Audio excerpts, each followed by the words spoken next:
Olá, seja bem-vindo a mais um episódio do podcast Somos Mais Que Um. O Somos Mais Que Um tem o objetivo exatamente, de conhecer pessoas novas, exatamente como vamos fazer hoje aqui com o Thiago do Onegar, conversar com essas pessoas sobre carreira, conversar com essas pessoas, sobre a experiência que elas tiveram, o caminho que elas trilharam até chegar onde estão hoje profissionalmente, e mais do que isso, o que elas pensam para o futuro, para qual caminho que ela vai trilhar no futuro. E essa conversa de hoje vai ser interessante nesse sentido, porque o Thiago tem, além de uma formação muito sólida e uma carreira muito bem estabilizada, ele é uma pessoa que não só investe no desenvolvimento de novas competências, de novos conhecimentos, de estar sempre atualizado, como também atua nessa área de educação, atua na área da formação superior, da pós-graduação, que é fundamental para que a gente possa se manter atualizado no nosso mercado de trabalho. Então, quero receber aqui o Thiago do Onegar. Um prazer te conhecer, um prazer te receber aqui. E pode ficar à vontade de se apresentar, falar o que você deseja nesse momento. Bom, primeiro eu quero agradecer pelo convite, Fabiano. Como eu disse antes na nossa conversa, é a primeira experiência que eu estou tendo em gravar um podcast e estou muito feliz por estar aqui, pelo seu convite. E a minha formação, eu sou engenheiro mecânico, me formei em técnico mecânico antes de fazer engenharia, comecei a trabalhar na indústria e depois eu fiz a engenharia, fiz especializações, mestrado, doutorado e hoje eu trabalho na área de educação, como você disse aí. Você fez o caminho inteiro, né? Você começou no técnico, passou pela graduação, fez o mestrado, teve a experiência profissional, fez o doutorado, ou seja, se dedicou àquela carreira ali até o final. Aí você chega lá no final e fala, bom, mas agora eu quero falar de educação, e acaba fazendo uma mudança na carreira. Como que foi que isso aconteceu na sua vida? Sim, foi uma experiência interessante, na verdade. Eu não imaginava que eu ia trilhar esse caminho na área de educação, mas tudo começou lá quando eu fiz o técnico. Quando eu estava saindo do ensino médio, eu já aproveitei ali aquele período e entrei em um curso técnico em mecânica. E terminando esse curso, eu já fui fazer o estágio na indústria. Já começou desde cedo? Já comecei desde cedo ali, de 17 para 18 anos. E aí, trabalhando como técnico na indústria, eu fiquei aproximadamente 10 anos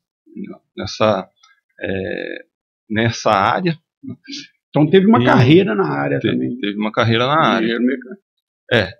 Como eu falei, eu comecei como técnico, aí durante esse período trabalhando na indústria, eu fiz a engenharia mecânica também, e aí eu fui alcançando novas posições na indústria, troquei de indústria algumas vezes também, durante a minha carreira, e durante o período que eu estava cursando a engenharia, eu percebi que eu gostava de ajudar os meus amigos em alguns assuntos que eu dominava. E eu, conversando com familiares, discutindo sobre isso, a gente falou, por que não fazer uma experiência docente, né? Sim. Eu tive uma experiência muito parecida com a sua, depois eu vou comentar.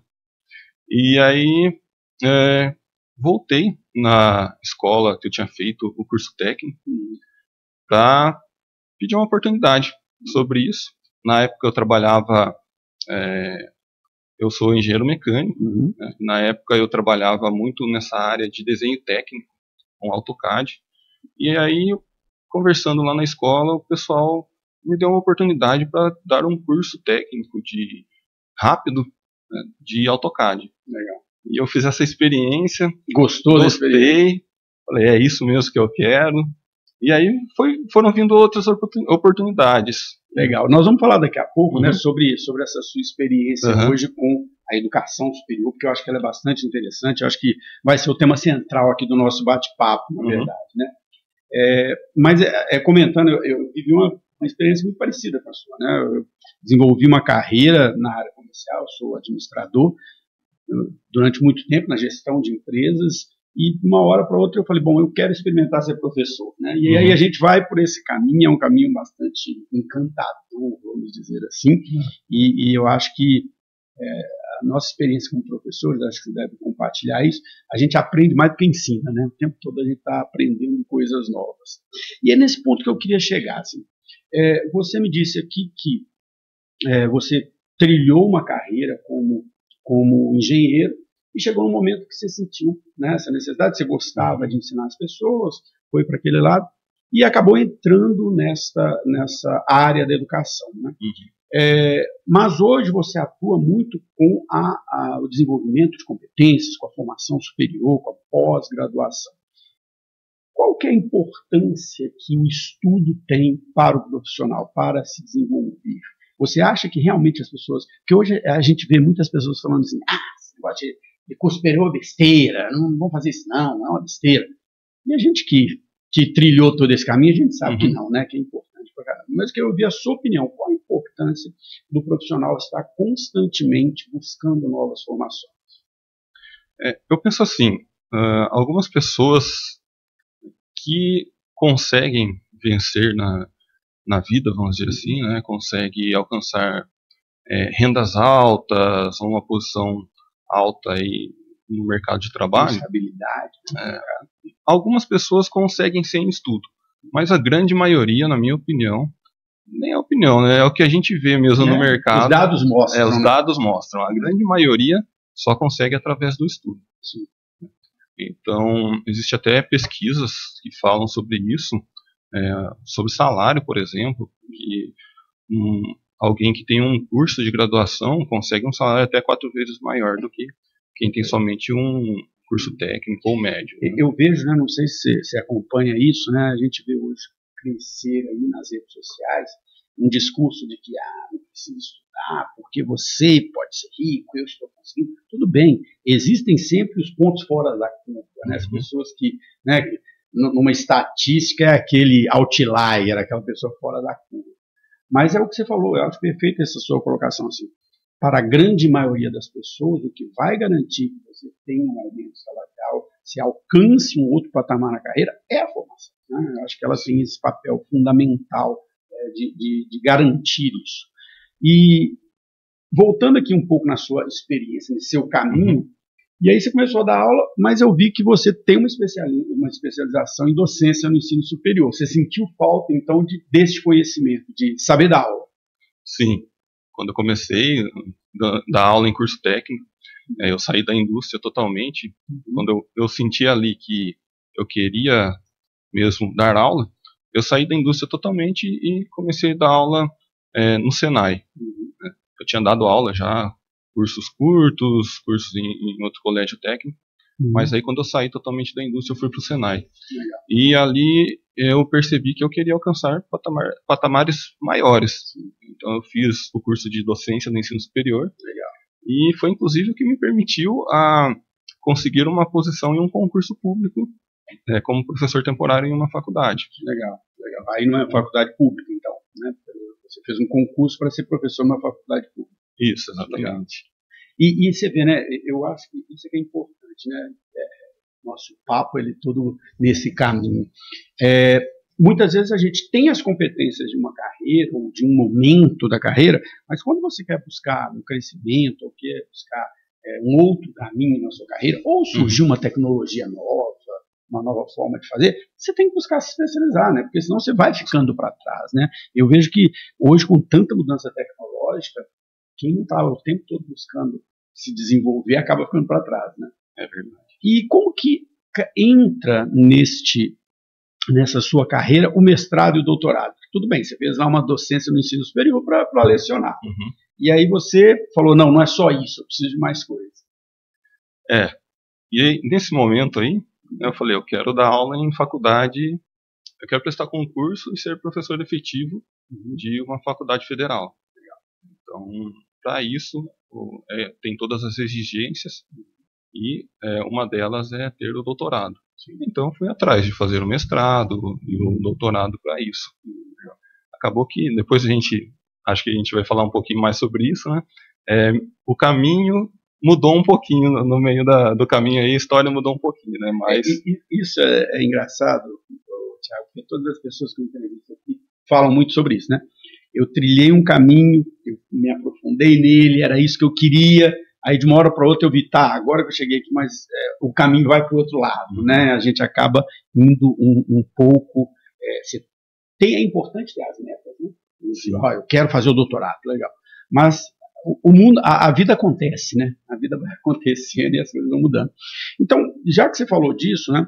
Hoje eu sei que você é coordenador de cursos de pós-graduação, né, de diversos cursos diferentes, toda uma área de cursos de pós-graduação.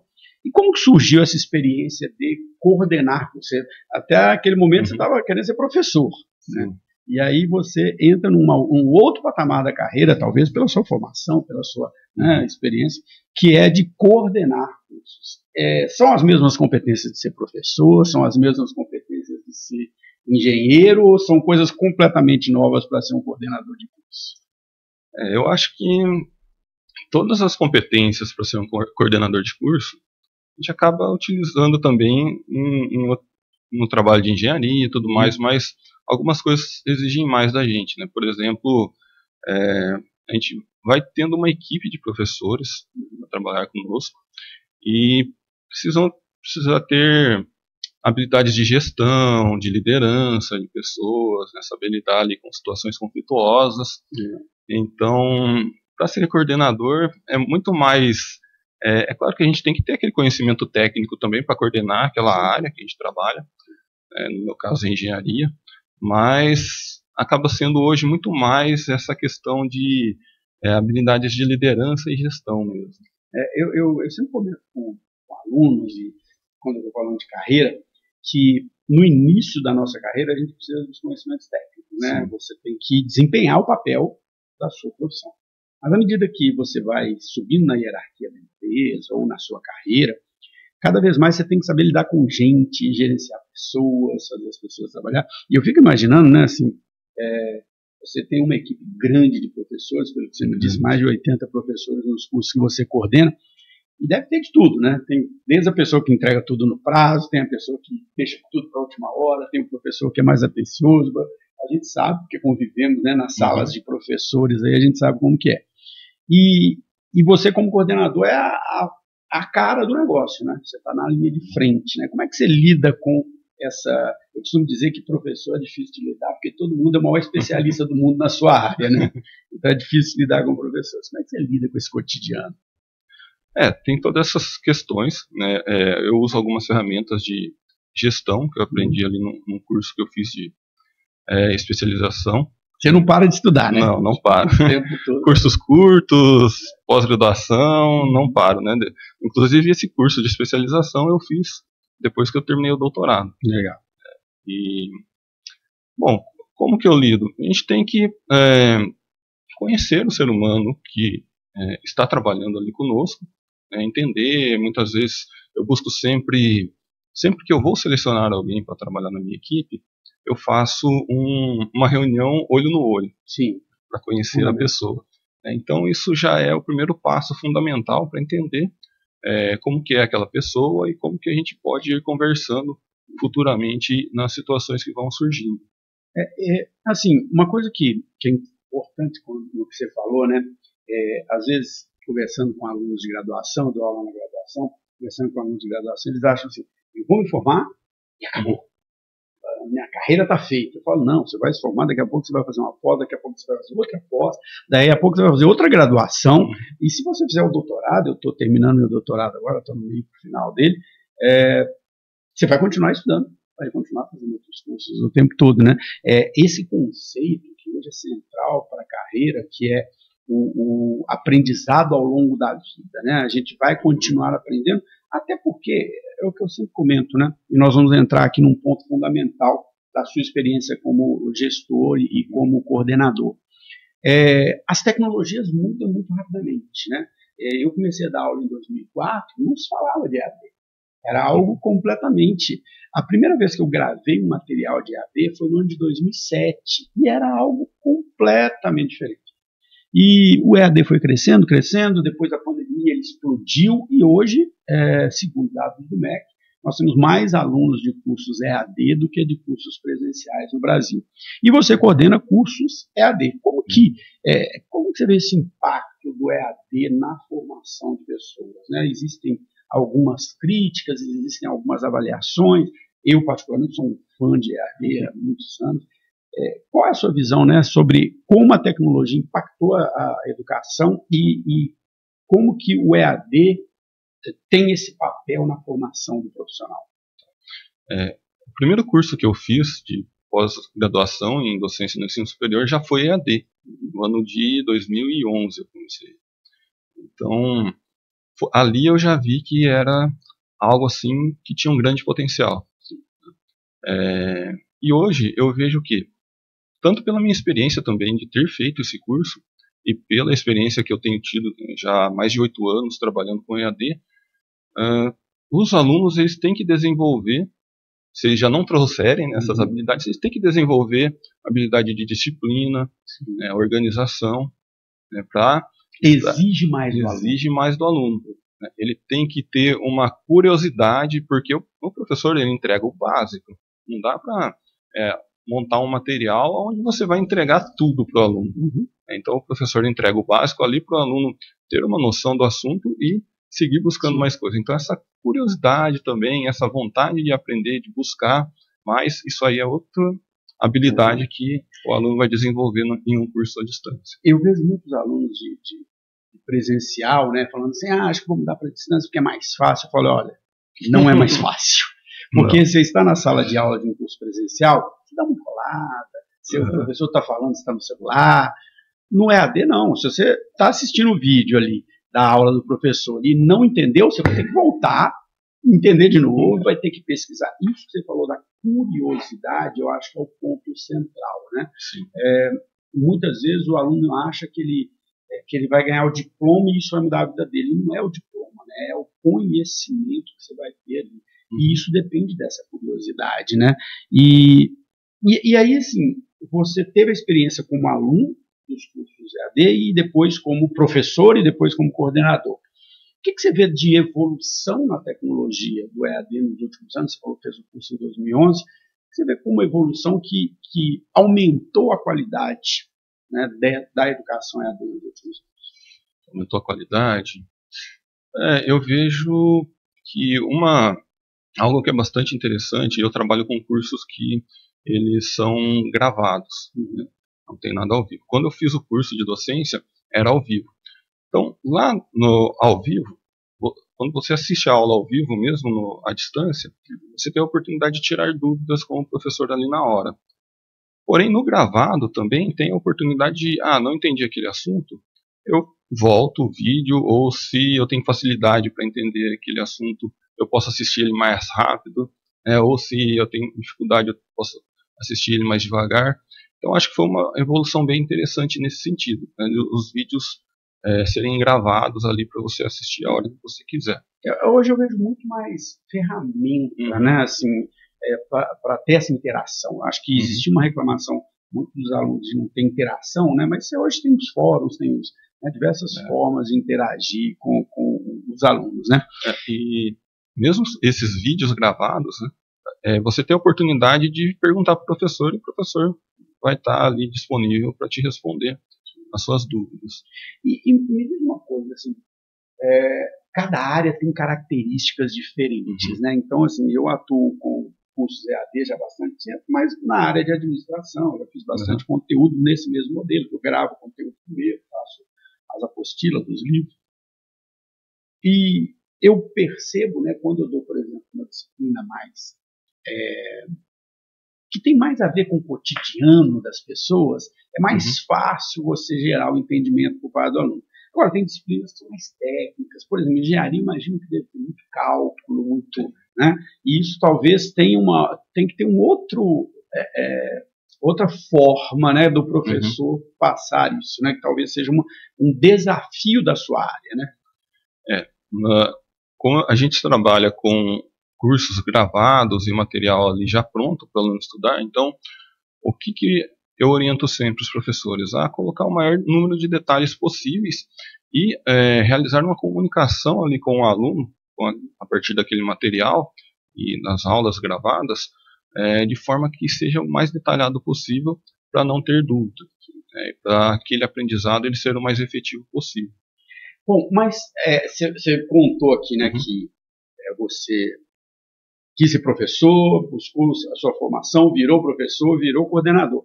Mas, na verdade, para virar coordenador, você também teve que ter um outro desafio aí, que foi empreender, né?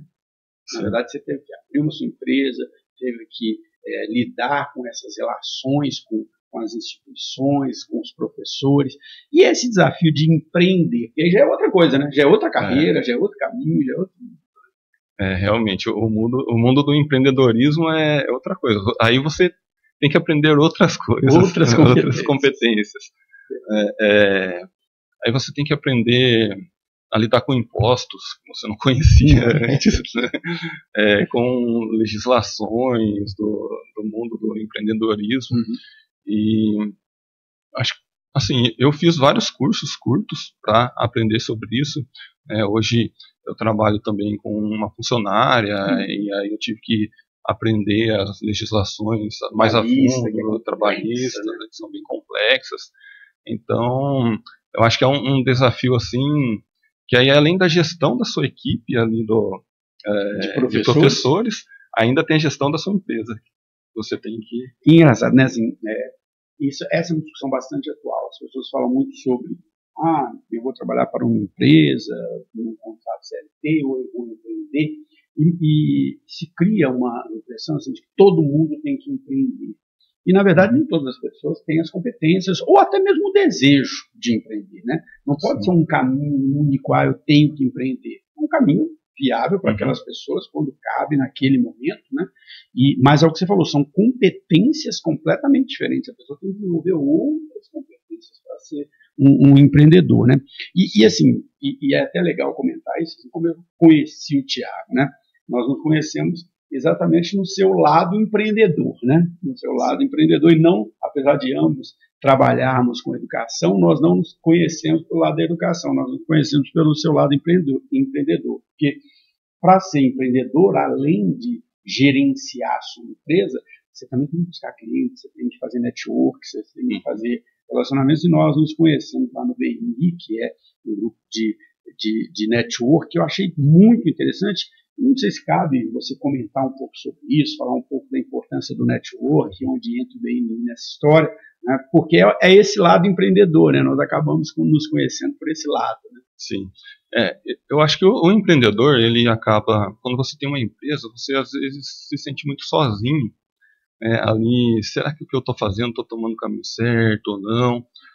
E aí o BNI, como você comentou, é algo que eu já buscava há algum tempo, um networking com empresários para entender também como que é a mentalidade, para ver se o que eu estava fazendo, se tinha alguma coisa para ser melhorada, para evoluir também. E eu encontrei no BNI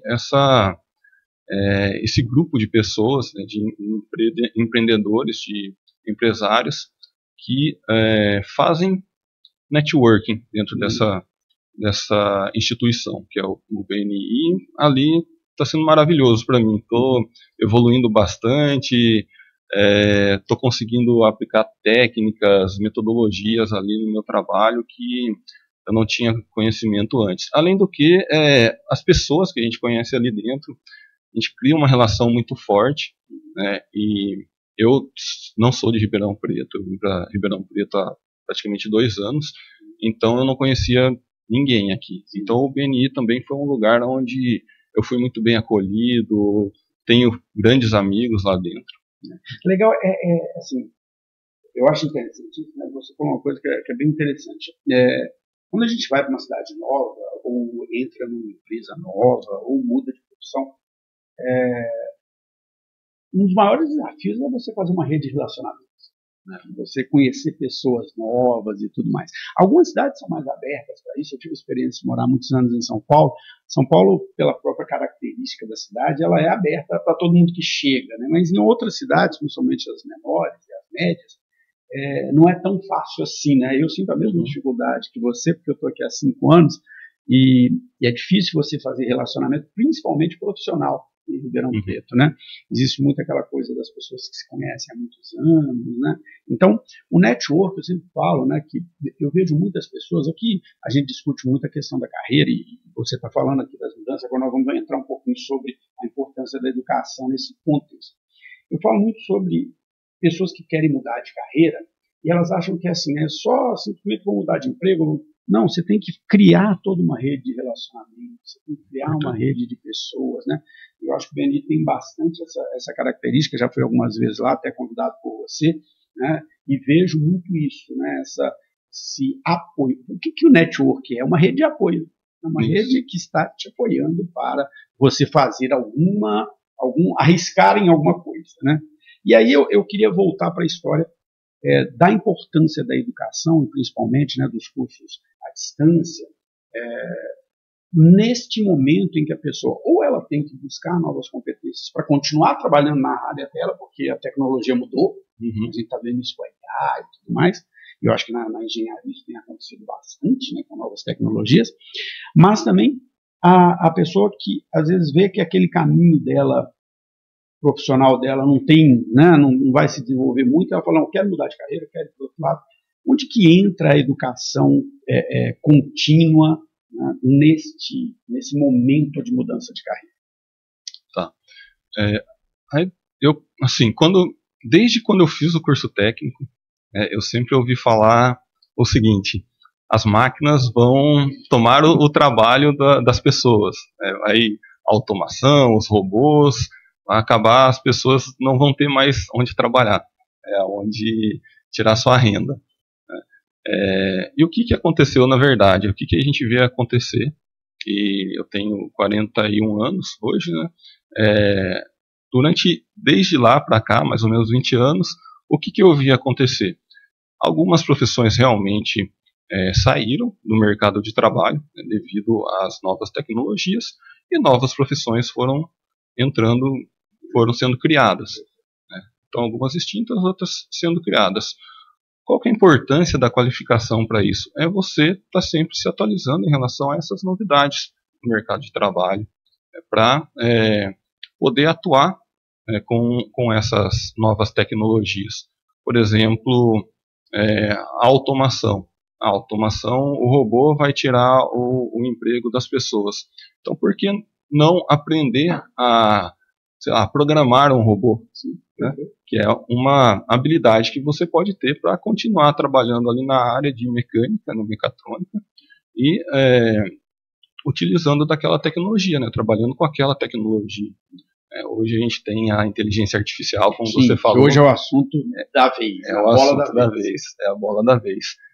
E a gente já vê as pessoas utilizando isso, professores para montar materiais, alunos mesmo para estudar, né? Claro que a gente tem que ter sempre um olhar crítico, né, no que ela entrega. Eu fiquei, cara, aconteceu essa semana uma coisa que me deixou extremamente chocado.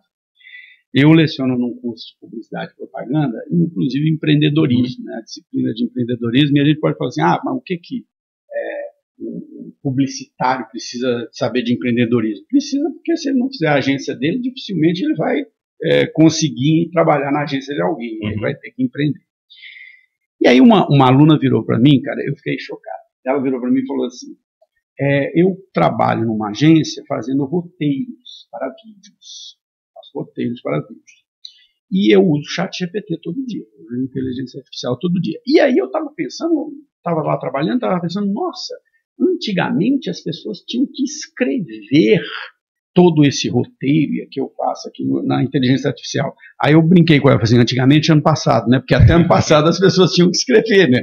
Agora, mas você vê como a tecnologia, a brincadeira é a seguinte, né? Como a tecnologia invade e muda completamente.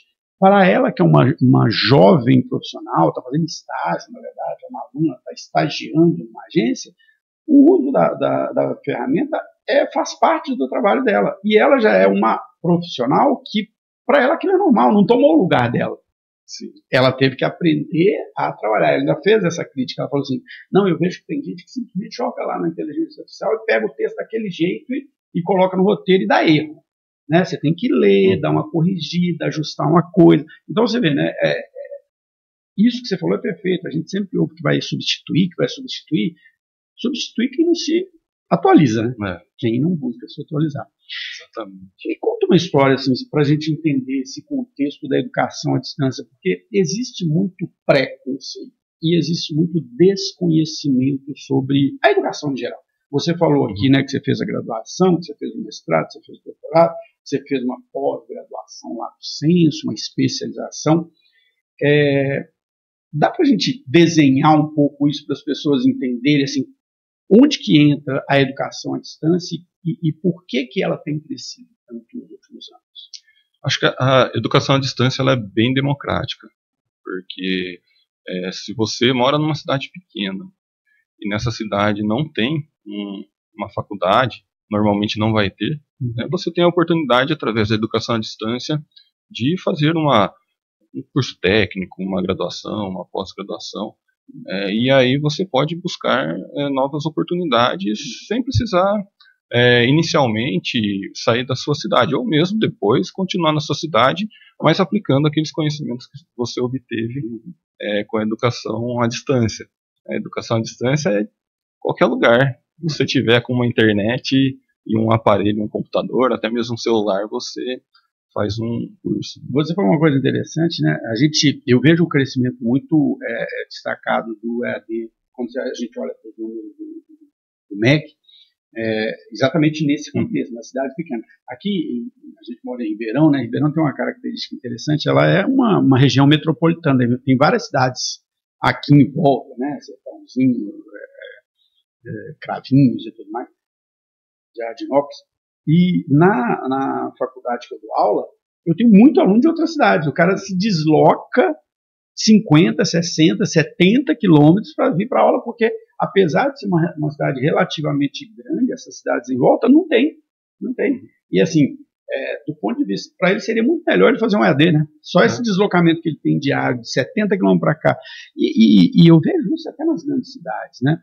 Você se deslocar do seu trabalho para uma escola, para você fazer um curso à noite, numa cidade como São Paulo, Rio de Janeiro, Belo Horizonte, você vai levar 1h30 e se esgotar, e às vezes o EAD é a solução para isso, né? Eu acho que a falta de... Hoje não mais, eu acho que depois da pandemia, o conhecimento sobre a EAD aumentou muito, né? As pessoas tiveram que ir para o EAD e conhecer. E aí entra também esse outro lado do professor, né? Você falou sobre os seus professores, sobre a conversa que você tem com eles. Para o professor também tem que ter competências diferentes para estar no EAD, né? O dar aula na sala de aula é diferente do dar aula à distância, né? É bem diferente, porque quando você está no presencial com o aluno vai tirando dúvidas, vai ali conversando com você durante a aula, e isso vai te dando conteúdo para você ir entregando o seu conhecimento, né, a sua experiência, enfim. E no EAD, não, se a aula é gravada, você tem ali, por exemplo, vou gravar um vídeo de 10 minutos, uma aula de 10 minutos, são os 10 minutos você falando ali com a câmera. Conteúdo. Então, você tem que estar preparado para isso e, como eu falei antes, tem que dar a informação em detalhes. Esse é outro ponto importante. Exato, para não ter dúvidas a hora que o aluno for estudar a aula que você Nessas fez. duas experiências, cara, minhas como professores, eu acho que isso que você falou para mim é o ponto mais importante. Na sala de aula, a própria interação com os alunos dá o conteúdo. Então você explica um conceito, o aluno fala, não entendi. Aí você explica de um outro jeito, aí o outro fala, eu tenho um exemplo disso. E ele te dá o conteúdo. Você tem ali uma ementa, lógico que você precisa seguir, mas a interação com os alunos enriquece esse lado. Agora, do outro lado, né, a gente vê que no EAD, por essa necessidade, eu tenho que gravar 10 minutos, 15 minutos, 20 minutos, eu tenho que ter conteúdo para isso, a gente vê que o professor ele tem que se preparar mais ainda, né, porque ele tem que ter o conteúdo para falar aquele tempo. E parece que é pouco, 20 minutos de aula, 10 minutos de aula é coisa pra caramba, né? É bastante coisa. E como que você coordena diversos cursos nessa área? E como que é a realidade? Você vê isso crescendo na prática? Você tem cada vez mais alunos? Surgem cursos novos? Como que você enxerga na prática o EAD no Brasil como uma modalidade de educação? Eu trabalho desde 2017 com o EAD. Então, eu vejo assim, antes da pandemia, tinha algumas instituições que tinham o EAD, né, e a gente tinha, devido a isso, devido a não ter muitas instituições em relação a esse momento agora, pelo menos, a gente tinha uma quantidade muito grande de alunos. E quando veio a pandemia, de certa forma, todas as faculdades, as instituições superiores tiveram que transformar os cursos presenciais em EAD. Sim. E algumas aproveitaram essa onda, né, e seguiram com o EAD até hoje. Então, o que aconteceu? Aumentaram muitas as possibilidades do aluno para ele escolher um curso EAD. Sim. Então, a gente vê que essa pesquisa que você viu aí do MEC, se eu não me engano, né, também vi essa pesquisa. Hoje a gente tem mais aluno EAD do que no presencial. Então, eu acho que foi um crescimento assim, muito grande depois da pandemia. Mas cresceu muito o número de instituições. Tanto instituições quanto alunos buscando a modalidade. Isso é bom para o mercado, né, porque acaba que quem não tiver, como a gente tem mais instituições, se essas instituições não primarem pela qualidade, né, elas vão sair do mercado. Então, o consumidor, que é o aluno no caso, né, ele sai ganhando muito com isso também. Perfeito. Eu acho que tem um outro ganho, e aí eu queria que você até explicasse os cursos que você coordena, principalmente quando a gente fala da pós-graduação, né, do lato sensu, da especialização. Né? Quando nós falamos das graduações, elas são muito regulamentadas pelo MEC. Né? Então, você tem ali um catálogo de cursos, que você precisa ter um curso dentro daquele, o curso de engenharia mecânica, o curso de engenharia, o MEC regulamenta isso tudo. E as especializações, a pós-graduação lato sensu, ela tem uma vantagem porque você pode fazer coisas mais específicas, né? E no presencial, o que eu vejo é que muitas vezes a instituição, como ela tem que ter um número X de alunos ali, ela abre poucos cursos de pós-graduação, geralmente os mais tradicionais, um MBA em RH, uma pós-graduação em finanças, né? Aquelas coisas mais tradicionais. E eu acho que o EAD tem essa possibilidade de, como o custo operacional ser menor, né? De você ter cursos mais específicos, né? Você estava me falando um número outro dia desse, de que na instituição que você coordena cursos, tem mais de 1000 especializações diferentes, né? Como que funciona essa possibilidade de você criar um curso muito específico, né, para um determinado tipo de aluno? Posso falar o nome da instituição? Pode, à vontade, tranquilo. Eu trabalho com a Unileia, a faculdade Unileia tem mais de 1.800 cursos de pós-graduação à distância. E a gente fica chocado com o número. Você falou, eu me assustei. É um número impressionante, mas entra no site lá que vocês vão ver como que é a infinidade de cursos que tem. E são cursos, algumas vezes, muito específicos, né, e a gente, como coordenador com a instituição, a gente tem essa liberdade de sugerir cursos para eles, cursos que a gente acha que tem potencial de atingir um público, né? E eles fazem, é claro, que uma análise para verificar se o curso tem mesmo esse potencial, e eles liberam para a gente montar a grade do curso, montar a equipe. Às vezes tem disciplinas que servem para mais de um curso, outras que são mais específicas. Eu tenho uma disciplina que eu leciono, inclusive, que ela está em 5 ou 6 cursos. Eu acho que essa que é a grande vantagem, né? Assim, para o aluno, vou te dar um exemplo que está acontecendo agora recentemente. Eu estou terminando meu doutorado, mas assim como você, eu também não aguento parar de estudar. Né?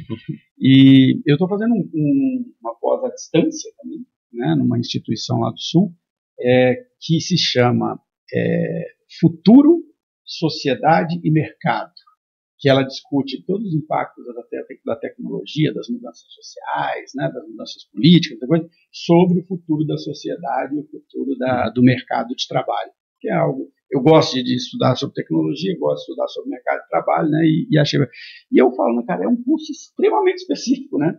Talvez se fosse formar uma uma turma presencial, seria difícil você reunir numa mesma cidade as pessoas interessadas. Agora, você abre esse curso no EAD, tem um aluno aqui de Ribeirão, tem um do Rio, tem outro lá do Nordeste, e você forma a turma. Né? Sim, é interessante que aí, como você falou, tem alunos de vários lugares, são profissionais, né? Uhum.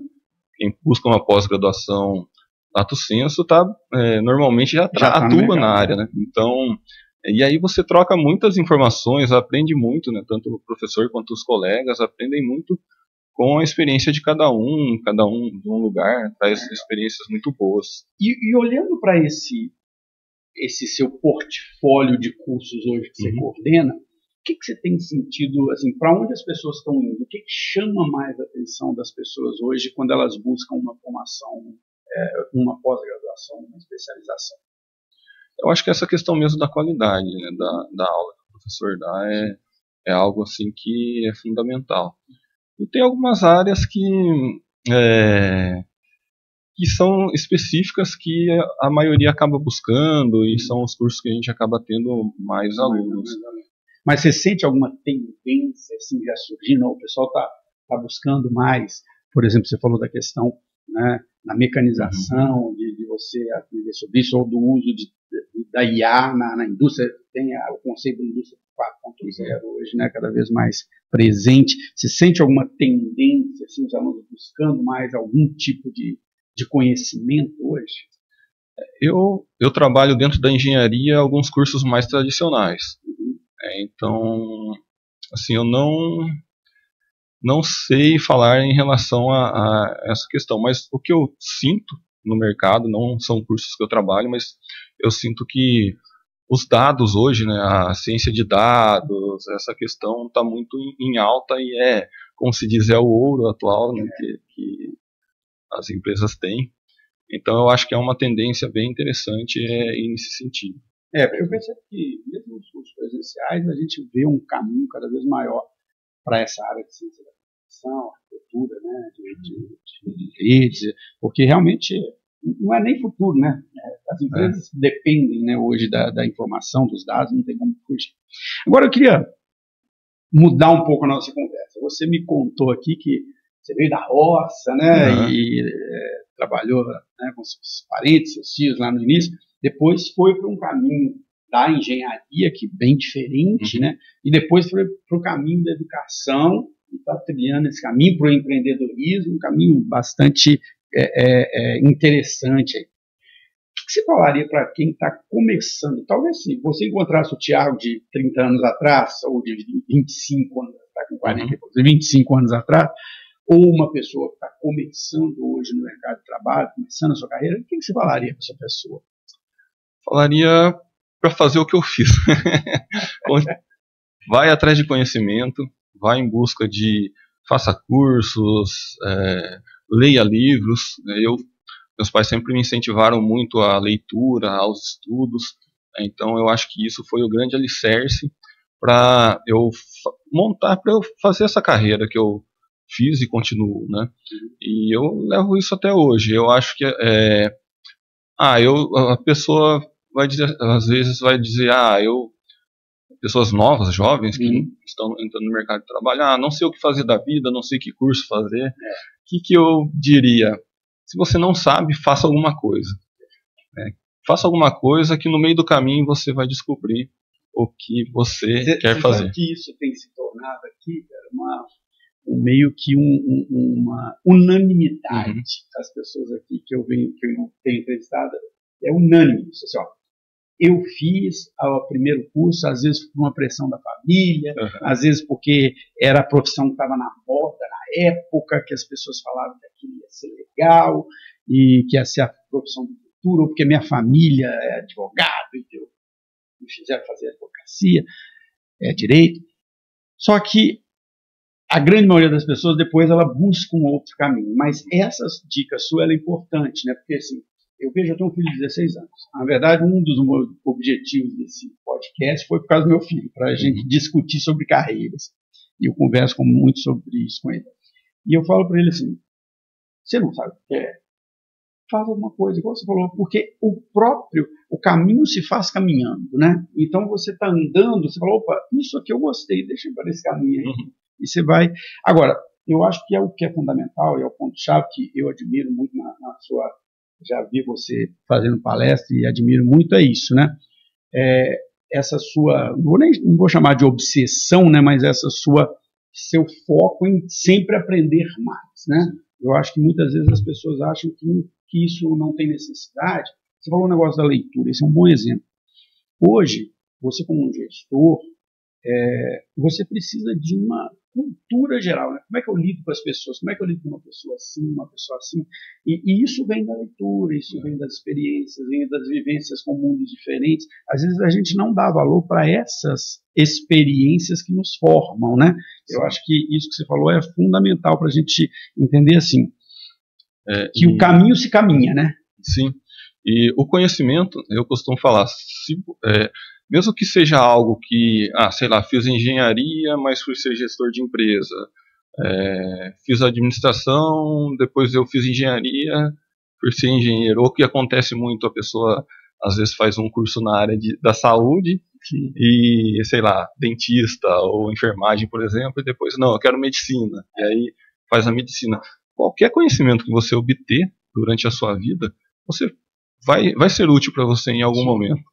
Então, isso como você falou, é uma obsessão, é algo que eu acho muito importante. Busque conhecimento. Isso é uma coisa que, quando eu te conheci, né, liga um pouco a gente, porque eu também tenho essa mesma obsessão. Eu estou sempre fazendo curso, sempre tentando aprender. Eu tenho um amigo que fala que eu sou obsessivo com isso. E ele fala assim que você parece que nunca está satisfeito. Eu falo, não é que eu não estou satisfeito, é que o mundo está mudando lá fora. E a gente precisa estar mudando também, né? E assim, agora falando um pouco, né, sobre a sua empresa, sobre o seu negócio, sobre os seus cursos, pode falar à vontade, não tem problema. Lógico que esse vídeo aqui, essa entrevista inteira que nós estamos fazendo, eu vou dividir ela em pequenos pedaços. Tá, uma pessoa está nos assistindo agora, ela quer fazer um curso, ela quer buscar uma pós-graduação, como que ela faz, né? Qual é o caminho que ela tem que trilhar? Se ela quer fazer um curso, por exemplo, que você coordena, se ela quer conhecer as coisas, qual o caminho que ela deve trilhar nesse momento? Eu acho que é interessante ela ter uma ideia do que ela quer, né? Do que ela está buscando, primeiramente.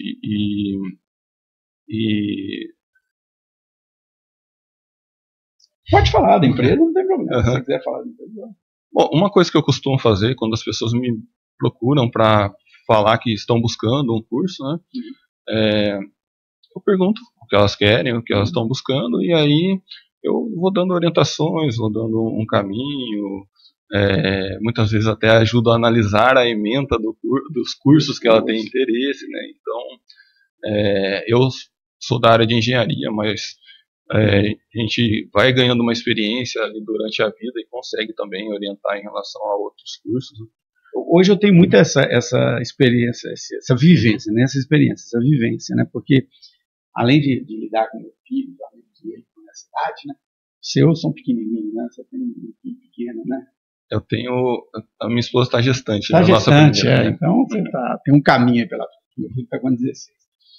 E eu também dou aula em graduação, e é interessante como muitos alunos chegam para mim e falam, nossa, eu escolhi esse curso, mas não era o que eu queria. Eu falo, tá bom, então, ou termina isso ou muda logo, mas não fica perdendo. Não para.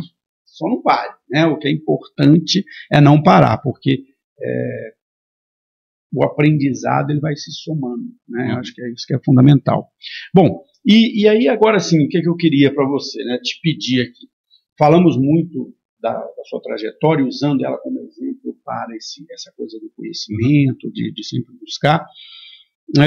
Que conselho que você dá para um profissional? Eu te perguntei para o profissional que estava no início da carreira, né? Quem está escolhendo. Agora eu vou te fazer uma outra pergunta.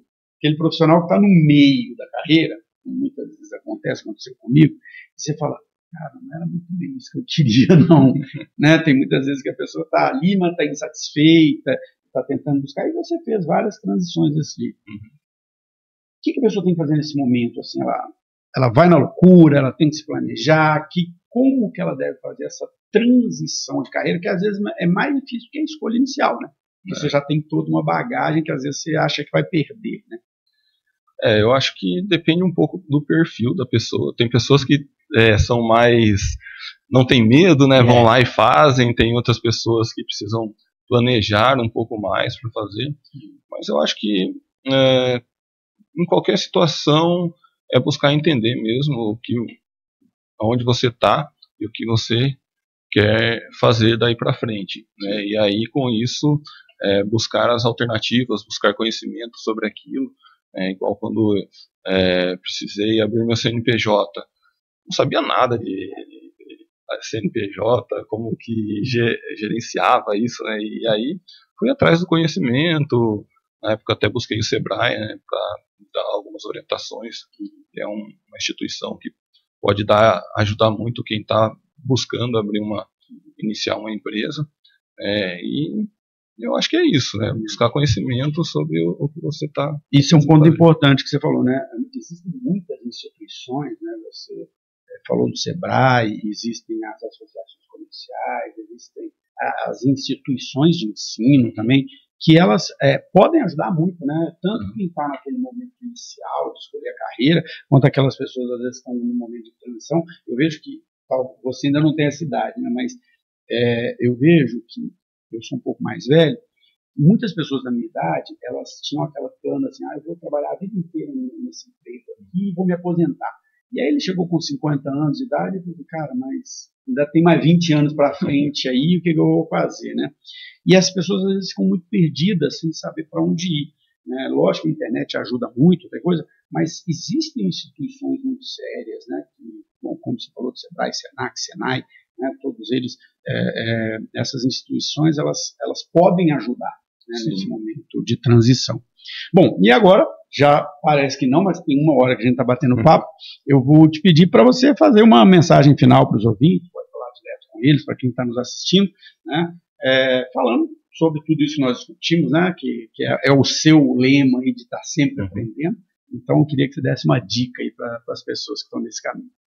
Eu acho que eu já falei muito aqui hoje sobre isso, né? Mas reforçar mesmo a questão de buscar conhecimento, seja ele um curso rápido, uma pós-graduação, se você tiver o objetivo de docência, um mestrado, um doutorado, leitura de livros. Eu vejo que você busca assim conhecimentos muito importantes para a sua vida mesmo, né?